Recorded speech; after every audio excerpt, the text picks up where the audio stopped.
Area 51, ये नाम सुनते ही दिमाग में एक तस्वीर बनती है ना? रेगिस्तान, कांटीली बाड़ और शायद आसमान में उड़ती एक रहस्यमयी तश्तरी। बिल्कुल। एलियंस, यूएफओ, सरकारी साजिशें, ये जगह पॉप कल्चर का एक ऐसा हिस्सा बन चुकी है जहां हकीकत और कल्पना के बीच की लकीर लगभग मिट सी जाती है। और यही धुंधलापन इसे इतना दिलचस्प बनाता है, एक पहेली जिसे हर कोई सुलझाना चाहता है। हाँ, लेकिन आज हम जरा कल्पनाओं से परे जाकर तथ्यों के दुनिया में झांकेंगे। हमारे पास जो स्रोत हैं वो विकिपीडिया के दस्तावेजों से लेकर सरकारी पत्रों और सैटेलाइट तस्वीरों तक इस जगह की एक हैरान करने वाली कहानी बताते हैं। हाँ, एक ऐसी कहानी जो किसी भी थ्रिलर फिल्म से कम नहीं है। तो चलिए, आज की हमारी पड़ताल का मिशन ये है कि हम इस सैन्य अड्डे के बारे में सच्चाई का पता लगाएं। ये कहाँ है, इसका असली मकसद क्या है और इसे इतना गोपनीय क्यों रखा गया है। चलिए इस रहस्य को परत दर परत खोलते हैं। और ये देखना दिलचस्प होगा कि कैसे अत्यधिक गोपनीयता और इंसानी कल्पना का मेल उन कहानियों को जन्म देता है जो दशकों तक दुनिया को अपनी गिरफ्त में रखती हैं। चलिए शुरू करते हैं। ठीक है, तो सबसे पहले ये समझते हैं कि ये जगह असल में है कहाँ। देखिए, स्रोत के नक्शों के मुताबिक ये दक्षिणी नेवादा के रेगिस्तान में है, लास वेगास की चकाचौंध से लगभग 134 किलोमीटर उत्तर पश्चिम में। मतलब एक ऐसी जगह जहां दूर दूर तक कुछ नहीं है, एकदम अलग थलग। बिल्कुल, ये एक बहुत सोचा समझा चुनाव था। ये जगह विशाल नेवादा परीक्षण और प्रशिक्षण रेंज के अंदर है, यानी पहले से ही एक प्रतिबंधित सैन्य इलाका।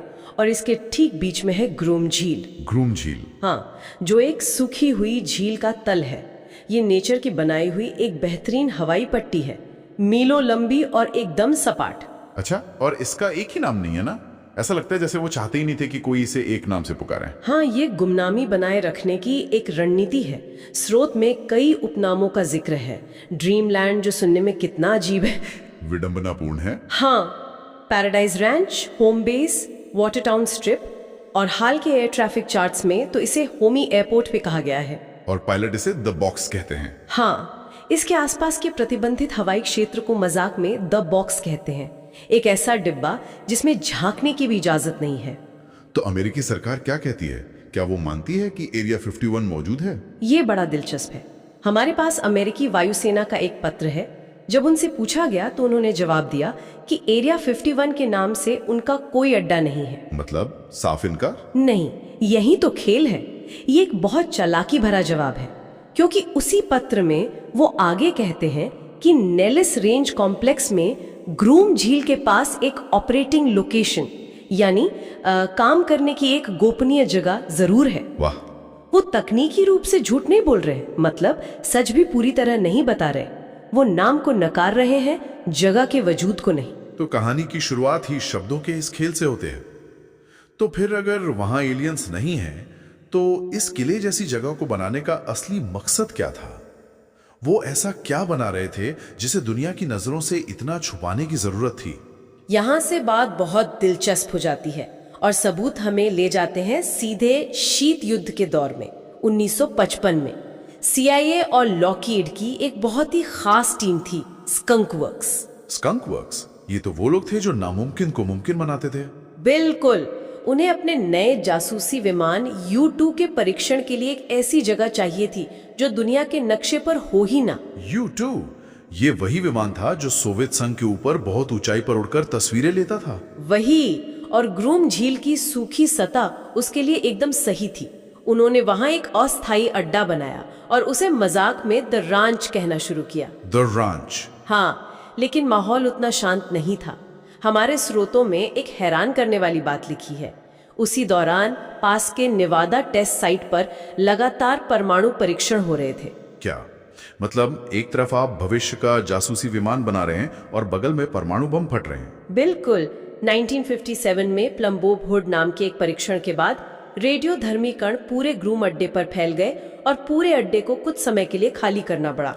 गजब। सोचिए, उन इंजीनियरों और पायलटों के बारे में जो एक टॉप सीक्रेट प्रोजेक्ट पर काम कर रहे हैं और उन्हें परमाणु विकिरण से बचने के लिए भागना पड़ रहा है। सही बात है। तो U-2 तो बस एक शुरुआत थी। जाहिर है इतने बड़े अड्डे पर कहानी यहीं खत्म नहीं हुई होगी। नहीं, बिल्कुल नहीं। कहानी और भी तेज और भी अविश्वसनीय हो जाती है। U-2 के बाद आया ब्लैक बर्ड कार्यक्रम। Black bird? हाँ, ये कोई साधारण विमान नहीं थे। हम बात कर रहे हैं A-12 और SR-71 ब्लैकबर्ड जैसे विमानों की। मार्क 3 मतलब आवाज की गति से 3 गुना तेज। और ये 1960 के दशक की बात है। ये तो किसी साइंस फिक्शन फिल्म जैसा लगता है। और इसी टेक्नोलॉजी को छिपाने के लिए तो उन्हें एक ब्लैक साइट की जरूरत थी। इसीलिए अड्डे का बड़े पैमाने पर विस्तार किया गया। कितना विस्तार? मुख्य हवाई पट्टी को 8,500 फीट तक लंबा किया गया। तेल के विशाल टैंक बनाए गए और कर्मचारियों की संख्या 1,000 से ज्यादा हो गई। यहाँ तक कि उनका मनोबल बनाए रखने के लिए एक बेसबॉल का मैदान भी बनाया गया था। सच में, मतलब एक तरफ आप दुनिया का सबसे सीक्रेट प्लेन बना रहे हैं और दूसरी तरफ बेसबॉल खेल रहे हैं। शायद तनाव कम करने का एक तरीका था, लेकिन असली खेल तो अभी शुरू होना था। इसके बाद क्या है? 1970 के दशक के अंत में एरिया 51 ने उस विमान को जन्म दिया जिसने हवाई युद्ध की परिभाषा ही बदल दी। दुनिया का पहला स्टेल्थ लड़ाकू विमान F-117 नाइटहॉक। स्टेल्थ यानी जो रडार की पकड़ में ना आए। ये तो गेम चेंजर रहा होगा। ये बहुत बड़ा गेम चेंजर था। इसका प्रोटोटाइप, जिसका कोड नेम था हैव ब्लू, उसने पहली बार दिसंबर 1977 में ग्रूम झील से ही उड़ान भरी थी। और दुनिया को पता ही नहीं था। सालों तक नहीं। एरिया 51 में ही इसके रडार को चकमा देने की क्षमता का परीक्षण हुआ, इसके हथियारों का टेस्ट हुआ और इसके पहले पायलटों को ट्रेनिंग दी गई। ये एक ऐसा रहस्य था जिसे पूरी तरह से यहीं गढ़ा गया था। तो इसका मतलब यह है कि 20वीं सदी के सबसे बड़े जासूसी और हवाई युद्ध के सीक्रेट्स का केंद्र एक ही जगह थी, बिना किसी शक के। और ऐसे रहस्यों को छिपाने के लिए आपको एक अभेद्य किला चाहिए, जो एरिया 51 आज है। तो आज अगर कोई वहां झांकने की कोशिश करे तो क्या होगा? हमारे पास कुछ तस्वीरें हैं जिनमें चेतावनी के संकेत लगे हैं और वो काफी डरावने हैं। उन संकेतों पर साफ लिखा है फोटोग्राफी प्रतिबंधित है और घातक बल का प्रयोग अधिकृत है। और ये कोई खाली धमकी नहीं है। नहीं, वहाँ एक निजी सुरक्षा एजेंसी वैकेनहट के गार्ड्स गश्त करते हैं। M16 राइफलों से लैस रेगिस्तानी रंग की जीपों में। स्थानीय लोग उन्हें कैमो ड्यूड्स कहते हैं। लेकिन निगरानी सिर्फ जमीन पर नहीं होगी, है ना? बिल्कुल नहीं। जमीन में गुप्त गति सेंसर लगे हैं। आसमान से HH-60 पेव हॉक हेलीकॉप्टर नजर रखते हैं और आसपास की पहाड़ियों पर शक्तिशाली रडार लगे हैं। और अगर कोई पकड़ा गया तो? अगर कोई गलती से भी प्रतिबंधित क्षेत्र में घुस जाए तो उस पर लगभग $600 का जुर्माना और FBI की पूछताछ तय है। ये गोपनीयता इतनी ज्यादा है कि ये जगह सरकारी नक्शों पर भी नहीं है। हाँ, USGS के स्थलाकृतिक नक्शे पर सिर्फ एक पुरानी ग्रूम खान दिखाई देती है, हवाई अड्डा नहीं। ये तो ऐसा है जैसे वो कह रहे हो यहाँ देखने के लिए कुछ नहीं है। और सैटेलाइट तस्वीरों का क्या? उससे भी ज्यादा हैरान करने वाली बात जो स्रोत में मिलती है वो ये है कि जब शुरुआती जासूसी सैटेलाइट कोरोना की तस्वीरों को सार्वजनिक किया गया तो इस इलाके की तस्वीरों को जानबूझकर बदल दिया गया था। अच्छा। और 2004 में तो कुछ सार्वजनिक सैटेलाइट तस्वीरों को वेब सर्वर से हटा दिया गया था। ये डिजिटल दुनिया में भी इसे छिपाने की कोशिश थी। इतनी जबरदस्त गोपनीयता। तो यहाँ से UFO वाली कहानियां कैसे शुरू हुई? और आपको जानकर हैरानी होगी कि इसका जवाब भी उन्हीं टॉप सीक्रेट विमानों में छिपा है। सच में? हाँ, स्रोत में ऑक्सकार्ट कार्यक्रम के पूर्व कर्मचारियों का जिक्र है जिन्होंने A-12 ब्लैकबर्ड पर काम किया था।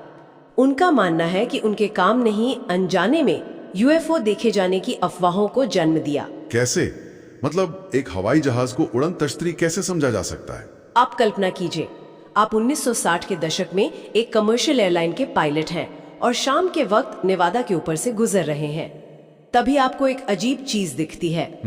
उसका आकार किसी विमान जैसा नहीं बल्कि एक चौड़ी डिस्क जैसी बॉडी है। वो 2000 मील प्रति घंटे से भी ज्यादा रफ्तार से, मतलब गोली से भी तेज उड़ रही है। और उसकी टाइटेनियम बॉडी पर जब सूरज की किरणें पड़ती हैं तो वो आग के गोले की तरह चमकती है। आप उसे क्या कहेंगे? मैं उसे UFO ही कहूंगा। तो जो UFO देखे जाने की खबरें थी वो असल में अमेरिकी वायुसेना के अपने ही टॉप सीक्रेट विमान थे। ज्यादातर मामलों में शायद यही सच था। वाह, ये तो जबरदस्त आयरन मैन वाली स्थिति है। बिल्कुल।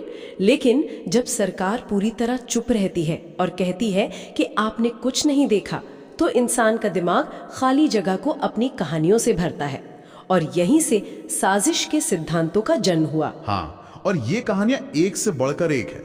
जैसे कि 1947 में रॉसवेल में जो यूएफओ क्रैश हुआ था। उसके मलबे और एलियंस के शवों को यही रखा गया है और यहाँ उसकी रिवर्स इंजीनियरिंग हो रही है। रिवर्स इंजीनियरिंग मतलब एलियन तकनीक को परत दर परत खोलकर यह समझना कि वो कैसे काम करती है। बिल्कुल, ताकि वैसी ही या उससे बेहतर चीज बनाई जा सके। कुछ लोग तो दावा करते हैं कि यहाँ जीवित एलियंस पर अध्ययन होता है या उनके साथ गुप्त बैठकें होती हैं। टाइम ट्रैवल, टेलीपोर्टेशन, मतलब विज्ञान की हर सीमा यहाँ टूट जाती है। कुछ स्रोतों में तो जमीन के नीचे बनी विशाल सुविधाओं और एक अदृश्य हवाई पट्टी का भी जिक्र है। उसे चेशायर एयर स्ट्रिप कहा जाता है। और इन कहानियों को असली आग दी कुछ लोगों के दावों ने, जैसे बॉब लेजर।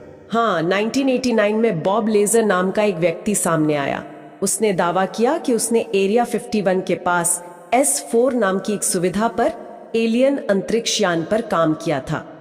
उसके इंटरव्यू ने एरिया 51 को एक गुमनाम सैन्य अड्डे से एक ग्लोबल रहस्य बना दिया। लेजर की कहानी इतनी विश्वसनीय क्यों लगी लोगों को? क्योंकि वो बहुत तकनीकी डिटेल के साथ बात कर रहा था। उसने उड़न तश्तरियों के प्रोपल्शन सिस्टम के बारे में बताया, एलिमेंट 115 जैसे अज्ञात तत्व का जिक्र किया। भले ही उसके दावों को कभी साबित नहीं किया जा सका, लेकिन उसने एक ऐसी कहानी दी जो लोग सुनना चाहते थे। स्रोत में एक और दिलचस्प दावा है, एक 71 वर्षीय इंजीनियर का। अमेरिकी पायलटों को प्रशिक्षित करने के लिए किया जाता था।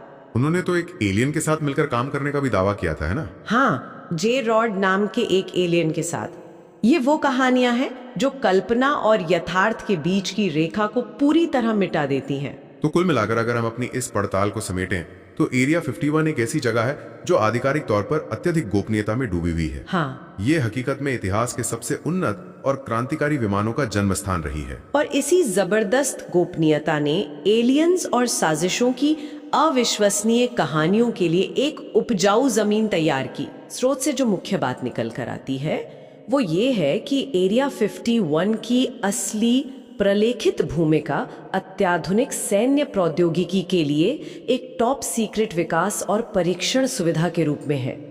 इससे जुड़ी एलियन की कहानियां इसी जरूरी गोपनीयता का एक साइड इफेक्ट है।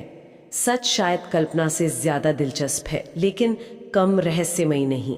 लेकिन जाने से पहले एक विचार छोड़ जाते हैं। याद है मैंने पूछा था कि क्या वो विमानों के अलावा भी कुछ छिपा रहे हैं? हाँ, स्रोत में 1994 के एक मुकदमे का जिक्र है जो एरिया 51 के ही कुछ पूर्व कर्मचारियों ने दायर किया था। उनका आरोप था कि अड्डे पर खुले गड्ढों में जहरीले और खतरनाक रसायनों को जलाया जाता था, जिसकी वजह से वे गंभीर रूप से बीमार पड़ गए। ये एक बहुत ही गंभीर और जमीनी मामला था।